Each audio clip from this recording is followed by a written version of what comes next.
I never imagined stepping into the Van Alen mansion would change my life forever. My name is Thomas, a young male slave caught in a web of wealth, power, and secrets. Behind gilded walls, Richmond's elite women share more than whispers. They share their male slaves, their desires, and their dominance. Fear, fascination, and betrayal collide as I navigate their games, witnessing control, manipulation, and hidden rivalries. Every glance, every word carries weight, and survival means observing, learning, and outlasting them all. In this house, the masks conceal danger, and I must learn to survive before it's too late. I stepped off the carriage, my hands trembling. Is this really my new home? I whispered to myself, but the gates loomed tall, unyielding, like a fortress built of wealth and secrets. A voice called from the steps. You there? Thomas, is it? A woman appeared, tall, poised, eyes sharp as a hawk. Madame Celeste Van Alen, I muttered, bowing low. She smiled, but it didn't reach her eyes. Come inside. Quickly. I shuffled behind her, noticing the way the carpet swallowed my footsteps. A young woman appeared at the end of the hall, blonde, mischievous. You'll find life here interesting, she said. I'm Isabella. Don't get in trouble, Thomas. It's dangerous. Thank you, miss, I said, unsure whether she warned me or taunted me. In the kitchen, a few men my age gave curt nods. Samuel, older, leaned against the wall. New boy, he muttered. Watch your step. What do you mean? I asked. You'll see soon, he said, eyes dark, unreadable. That evening, the women gathered in a dimly lit parlor. Isabella leaned close to Celeste, whispering, laughing. I waited, heart hammering, wondering if I should leave. Then Celeste's voice rang out. Bring them in. 2 male slaves were brought forward, their heads bowed. I froze as I realized what was happening. Whispers of shared slaves were true. The older men exchanged glances, uneasy, ashamed, yet obedient. Thomas, Celeste said, come closer. Observe. I stepped forward, my stomach twisting. Yes, madam. Isabella's gaze fell on me. Curious, aren't you? She asked softly, a sly smile dancing on her lips. I just want to understand, I said, voice barely above a whisper. Celeste's hand lifted, commanding. Understanding is dangerous, Thomas. But you will learn. Watch closely. They moved with elegance, not brutality, yet the power they held over the men was absolute. Fear, desire, shame, they controlled it all. I felt both horrified and fascinated. Do not look away, Isabella teased, or you might miss what it truly means to survive here. I swallowed hard, my throat dry. I won't miss. Later, as they left the room, Samuel touched my shoulder. Keep your eyes open, boy. And your mouth shut. That's the first lesson. Yes, Samuel, I said, my mind spinning. I lay awake that night in the cold corner, heart pounding. My world had changed. I wasn't just a servant now, I was a witness. And in Richmond's Van Alen house, witnessing was the first step toward something I didn't yet understand. Fear and curiosity twisted together inside me. Tomorrow I would have to survive it. And I knew the masks the women wore were only the beginning. The morning air was thick with tension. I found myself in the kitchen trying to steady my hands. Samuel leaned against the counter, watching me silently. You awake, Thomas? He asked, his voice low. I think so, I muttered. I still can't believe what I saw last night. Believe it, he said, eyes sharp. This house doesn't forgive curiosity. Before I could respond, Isabella appeared in the doorway, her dress fluttering like a dark ribbon. Thomas, you're looking pale. Did you sleep at all? I tried, miss, I said. She laughed softly. Poor boy. You'll get used to it, or you'll break. I swallowed, trying to mask the fear twisting my stomach. I hope I can learn. Celeste appeared then, her presence like heat. Talking to the boy, Isabella? She asked. Yes, madam, Isabella said sweetly, but her eyes held mischief. Celeste's gaze shifted to me. Thomas, do you understand why obedience is more than just following orders? Yes, madam, I said, though my mind raced. Good, she said. But understanding comes with observation. Watch carefully. Every action here has weight. I nodded, unsure if she meant punishment or something worse. Later, I carried trays into the parlor, trying not to drop anything. Samuel's eyes followed me. Keep your head down but your mind sharp, he whispered. I'll try, I said. The parlor was quiet at first, but Isabella's laughter rang out. Celeste, did you see how Thomas looked last night? Terrified, yet fascinated. Celeste's lips curved. Curiosity can be dangerous, Isabella. I think he's Interesting, she said, stepping closer. Don't you agree, Thomas? I, I just want to survive, miss, I said quickly, hoping I hadn't angered her. Her smile widened. Survival isn't just about obedience. Sometimes it's about understanding the unspoken rules. Celeste moved then, speaking softly to Isabella. He has potential. But one misstep and her hand flicked as if to cut the air. He'll learn the cost of failure. I shivered. Yes, madam. That afternoon I was called to assist in the library.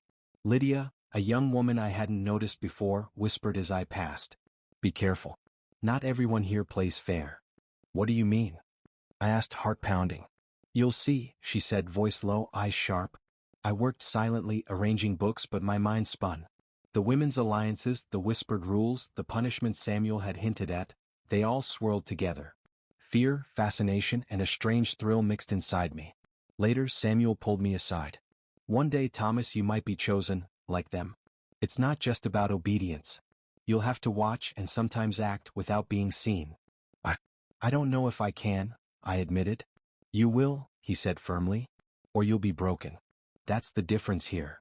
That night, I sat by the window, listening to the laughter and whispered conversations drifting from the parlor. My chest tightened. The house was alive with secrets, and I was a small piece caught between women who held more power than I could imagine. I have to survive, I whispered to myself. But at what cost? I didn't yet know. But one thing was clear. In this house, trust was dangerous and betrayal was always closer than it appeared. The evening air smelled of candle wax and tension. I carried the silver tray into the parlor, my hands trembling. Thomas, Celeste called, her voice smooth, commanding. Do you know why you're here tonight? I'm not sure, madam, I said, bowing my head. She walked closer, eyes cold. Observation. Understanding. You will witness everything, and remember it. Isabella leaned against the fireplace, smirking. Don't look so terrified. You'll enjoy it, in your own way.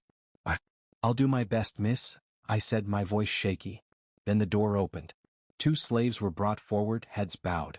My stomach twisted. I knew what was coming, I had seen it before, but being this close made it real. Stand there, Thomas, Celeste ordered. Watch. Learn. One day you may have a choice, or you may have none. I stepped forward, heart hammering. Yes, madam. Isabella's voice dropped to a whisper. See how they obey. Fear, shame, it makes them pliable. I see, miss, I whispered back, though my throat felt dry. One of the men shifted nervously. Celeste's eyes snapped to him. Control yourself, or I will control you. Yes, madam, he murmured, trembling. I glanced at Isabella. Do you ever feel guilty? I asked softly, voice barely audible. She laughed, a short, cold sound. Guilt? Thomas, that's for weak people. Power is about survival, not feelings. I swallowed hard, my mind spinning. I want to survive, miss. That's good, she said. But remember, survival here requires more than obedience. Watch the room, watch us, and watch yourself. Celeste stepped closer, voice low, dangerous. Thomas, notice how fear and desire mix. That's control. You'll need it, one day. I understand, madam, I said, though I feared I did not. The men were given instructions, subtle yet humiliating. I could see their shame, their desperate attempts to comply, and I felt a twisted mix of horror and fascination. You're learning quickly, Isabella whispered, leaning close. But do not let your curiosity betray you. That's the difference between surviving and being destroyed. I'll be careful, miss, I said, heart racing. Later, when they dismissed us, Samuel appeared by my side. You watched well, he said quietly. Remember, the smallest observation can save, or ruin, you. This house doesn't forgive mistakes. I understand, I replied, voice tight. Alone in my corner that night, I felt the weight of what I had seen. I was no longer just a servant. I was a witness. Every glance, every whisper, every subtle command carried meaning I could barely comprehend. Tomorrow, I whispered to myself, I will have to survive again. But tonight I saw the truth. The masks the women wear hide more than beauty. They hide danger, power, and control. And for the first time I realized, in this house, being invisible might be the only way to live. The next morning, I barely recognized myself. My hands shook as I polished the silver, my mind replaying the night before. Thomas, Isabella's voice floated from the doorway, playful yet sharp. You look tense. Nervous about yesterday? I suppose so, miss, I said, keeping my gaze on the tray. She leaned closer, a mischievous glint in her eyes. Curiosity can be dangerous, but I like it when someone notices the rules without being told. I just want to survive, miss, I whispered, trying to steady my voice. Celeste's sharp laugh cut through the room. Survival isn't enough, Thomas. Understanding the rules, our rules, is what keeps you alive. I understand, madam, I said, though I wasn't sure I did. Later I carried water to the parlor. Isabella was seated beside Celeste, fanning herself lazily. Her gaze lingered on me. You're watching, aren't you? She asked softly. I try to, miss, I admitted. Good, she said, voice teasing. Observation is the first step to control. Celeste's eyes followed mine. Do not forget, Thomas. Control is power, but it is also a trap. Trap, madam? I asked. Power can consume you if you do not respect it, she said, her tone firm. Do you understand? Yes, madam, I whispered. The afternoon dragged on, each task heavier than the last. Samuel's voice came to me as I carried a stack of linens. Watch them, Thomas. Every glance, every whisper, every hesitation, they all tell a story. I'm trying, Samuel, I said. Trying isn't enough, he muttered. You must notice everything. That evening, Isabella appeared again, standing close. You're learning quickly. But there's more than observation now. Sometimes, feelings interfere. What do you mean, miss? I asked, my pulse quickening. Desire, fear, curiosity, they can cloud judgment, she whispered, tracing a finger along the edge of a table near me. But they can also give you power if you know how to use them. I don't want to fail, I said, voice tight. She smiled, soft and dangerous. Failing is part of learning, Thomas. Remember that. Later I found myself alone with Samuel. You're involved more than most, he said quietly. One day you'll have to choose. Comply fully, resist subtly, or risk everything. I don't know if I can, I admitted. You can, he said firmly. But survival isn't just about obeying, it's about reading the room, reading them, and reading yourself. That night I sat by the window, heart pounding. The women's games, the subtle manipulations, the unspoken rules, they were all chains I hadn't realized I was bound by. And yet I felt a strange pull toward them, a mix of fear and fascination. I have to survive, I whispered to myself. But I don't want to just survive. I want to understand. And maybe, someday, I will have some control. The house was alive with secrets, and I was learning to navigate them, one glance, one whisper, one small act at a time. But deep down, I knew the chains of desire that bound me were not just theirs, they were mine as well. That morning, I sensed something in the air before I even stepped into the parlor.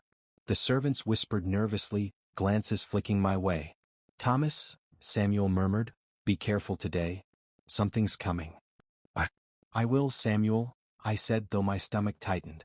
Isabella appeared at the doorway, her usual playful smile slightly strained. Thomas, you've been spending too much time watching. Don't get caught or you'll regret it. I'm careful, miss, I replied, trying to sound confident. Celeste's sharp voice cut through the hallway. Thomas, come here. Now. I froze. Yes, madam, I whispered, stepping forward. You were careless last night, she said, eyes narrowing.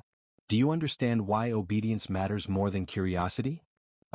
I think so, madam, I said, heart pounding. Think? That isn't enough, she snapped. Lydia told me you've been watching too closely, getting involved where you shouldn't. I didn't mean to, madam, I said quickly. Celeste's lips pressed into a thin line. Intentions matter little here. Actions speak. And tonight, actions will have consequences. I nodded, swallowing hard. Yes, madam. Later in the parlor, Lydia's eyes met mine. You're in trouble, Thomas, she whispered, voice soft but full of menace. I don't know what you mean, I said, panic rising. You'll see soon enough, she said, smirking. That evening I was summoned again. The room was dim, the air thick with candlelight and tension. Celeste motioned toward the other slaves. Observe. Every misstep has a price. My stomach twisted. One of the men faltered, and Celeste's eyes locked on him. Control yourself, she snapped. Yes, madam, he whispered, trembling. Isabella leaned close to me. Do you feel it? She asked softly. The fear, the humiliation? It's intoxicating, isn't it? I don't know, miss, I said, voice tight. Yes, you do, she said, a dangerous gleam in her eyes. You're learning more than they realize. Then Lydia stepped forward, revealing my secret involvement with Isabella. He's been watching too much. Too close. Isn't that right, Thomas? My heart froze. I, uh, Celeste's eyes blazed. You think you can disobey without consequence? I'm sorry, madam. I cried, trembling. You will learn, she said coldly. You'll see exactly what happens when you step out of line. Samuel pulled me aside afterward, voice low. One day you'll have to decide. Do you obey fully, manipulate subtly, or risk everything? Tonight was a lesson. I don't know if I can survive this, Samuel, I admitted, my chest tight. You will, he said firmly. But you have to be smarter than everyone else here. Observing isn't enough. You have to anticipate. Alone that night I sat on the floor, heart pounding, mind spinning. Fear, anger, and humiliation mixed together like fire. I had been betrayed, exposed, and shamed. I will survive, I whispered to myself. And one day, I will not be at their mercy. For the first time I felt a spark, not just fear but determination. The breaking point had come. I had fallen, yes, but I would rise and I would learn the rules of this dangerous house, one painful lesson at a time. The morning felt different. A strange tension hung over the house, heavier than before. Whispers brushed past me as I carried water to the parlor. Thomas, Isabella called softly, stepping from the shadows. You've been quieter today. Thinking? I suppose so, miss, I said, heart hammering. Her lips curved into a knowing smile. Good. Observation now must turn to strategy. Watch them, Thomas. Watch carefully. I will, miss, I replied, trying to sound confident. Celeste appeared suddenly, eyes sharp. Thomas, do you feel loyalty? I don't know, madam, I said quickly. Celeste's voice was cold, measured. Loyalty is dangerous. Attachment can blind you to truth. Yes, madam, I whispered. Later, Lydia approached me, her face smooth with false concern. You should be careful. Not everyone here is as predictable as they seem. I'll remember, Lydia, I said, trying to sound calm, though my chest tightened. You've been chosen for observation, Isabella whispered later, leaning close. Tonight, you'll see power shift. Remember, subtlety wins, Thomas. That evening, the parlor swirled with tension. Celeste and Isabella were in the midst of a heated conversation, hushed but sharp. I watched, silent, noting every glance, every twitch of a hand. You've gone too far, Isabella, Celeste hissed. Do you think I will allow this? I am only teaching him, Isabella countered softly. He's curious, yes, but capable. You should be grateful, not jealous. I felt a flicker of fear and fascination. The women's rivalry, once playful, had escalated into something dangerous. I knew this moment mattered. Lydia moved closer, voice low. Do you see it? Their control is unraveling. Watch closely. Yes, I whispered. I see. Later, Celeste summoned the men who had been involved in last week's punishment. I noticed how their obedience faltered under stress. Fear and guilt twisted their faces. Control yourself. Celeste snapped, her voice sharp. Or I will control you myself. Yes, madam, one of the men whispered, trembling. Isabella glanced at me, a smirk hiding behind concern. Thomas, what do you notice? Their fear? Their mistakes. I see it, miss, I said, voice steadying. They hesitate, they falter under attention. Exactly, she whispered. And that's the key. Observation gives power, power gives opportunity. I swallowed hard, realizing what she meant. The women's dominance could collapse subtly if handled correctly. Small manipulations, whispered words, hints of truth. Karma was patient and I could watch it unfold. Later, Samuel appeared beside me. You're learning faster than most. But remember, subtlety, Thomas. Never reveal yourself completely. Let them unravel without seeing you pull the strings. I understand, Samuel, I said, determination rising. The night ended with whispers, secrets, and small victories I had orchestrated without anyone knowing. Isabella's gaze lingered on me, approving but teasing.